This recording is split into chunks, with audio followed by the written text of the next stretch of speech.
Résumé du texte, la Vénus d'Île. À Île, une petite ville du Roussillon, se déroulent les actes de ce conte fantastique. Le narrateur, archéologue, s'y rend en compagnie d'un guide chez un antiquaire, Monsieur de Père Horade, comptant sur lui pour visiter des ruines antiques dans la région.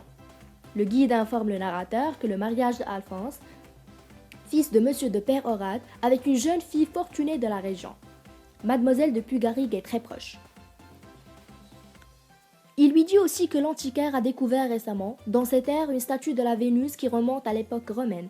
Il insiste sur le fait que l'apparition de la statue s'annonce mal, parce qu'elle est déjà tombée sur Jean Col lors de son exhumation, lui brisant la jambe.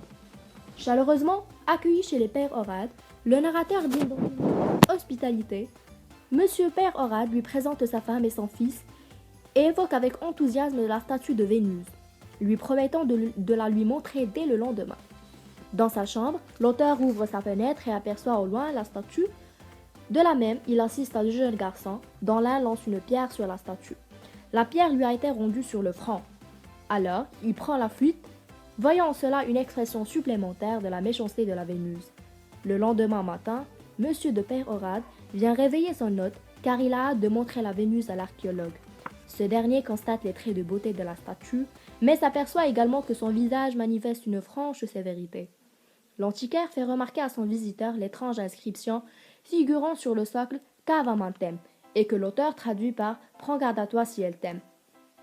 Les deux personnages tentent ensuite de traduire d'autres inscriptions de la statue. La discussion vive étant fructueuse, le narrateur se garde bien de contredire son fantaisiste hôte, mais ne s'empêche d'admirer la statue. Après le déjeuner, Alphonse, fils de Monsieur de Père Horade, parle au narrateur de sa fiancée, une jeune fille charmante, très riche. Il lui montre la jolie bague ornée de diamants qu'il compte offrir à sa future épouse. Le soir, en dîne chez les Pugarigue, les parents de la future épousée. Le narrateur trouve la fiancée très belle, dotée néanmoins d'une certaine malice. La noce aura lieu le vendredi, chose bizarre aux yeux de l'auteur. Madame de Père Horade n'y est pour rien, mais son mari fait remarquer que vendredi est le jour de Vénus. Le jour du mariage, le narrateur dessine le portrait de Vénus, tandis que Monsieur de Père Horade offre des roses à la statue, à qui il implore pour le nouveau couple protection et sauvegarde. Alphonse, déjà habillé pour la noce, assiste à une partie de jeu de pommes opposant l'équipe locale à une équipe espagnole. Les Espagnols prennent rapidement l'avantage. Alphonse décide de venir au secours des siens. Il se lance dans la partie, mais sa bague de diamant le dérange de ses mouvements. Il la retire et va la fixer au doigt de la statue. La partie tourne fortuitement à l'avantage de l'équipe locale. Le capitaine de l'équipe espagnole, vexé, adresse à Alphonse une manifeste formule de désagrément. Alphonse remonte dans la calèche en direction de sa fiancée, mais se souvient tard qu'il a oublié la bague. Il résout le problème par une autre bague dont il dispose. Après la cérémonie, le déjeuner a lieu chez les Pugarigue. Durant l'après-midi, la jeune mariée fait des adieux émouvants à sa tante. Le soir, on est chez les Père Horade. L'ambiance est loin d'être gaie et convenable à une noce. Une fois au salon, Alphonse confie au narrateur que l'anneau n'a pu se retirer du doigt de la statue et qu'ils se sont ensorcelés. Constatant le doute du narrateur, Alphonse lui propose d'aller vérifier lui-même. Le narrateur s'en refuse et préfère aller se coucher, surtout qu'il pleut abondamment dehors. L'esprit du narrateur, éveillé, médite longuement sur le mariage. Durant la nuit, le narrateur entend plusieurs bruits qu'il rapporte tantôt à la mariée, tantôt au jeune marié. Au petit matin, il entend à nouveau ses pas lourds, puis envala des cris et des plaintes. Il se précipite pour savoir de quoi il s'agit. Il constate que le jeune marié gît sur le lit nuptial, le corps couvert de contusions, tandis que la jeune épousée subit une crise d'hystérie. Le narrateur examine le corps du marié, n'y décelant aucune trace de sang.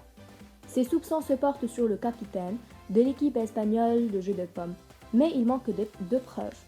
Faisant comme un détective, le narrateur découvre sur le tapis la bague de diamant qui refusait de se retirer du doigt de la Vénus. Il constate aussi qu'il n'y a aucune trace d'effraction dans la maison. Les empreintes relevées dans le chemin de la statue n'apportent aucune information.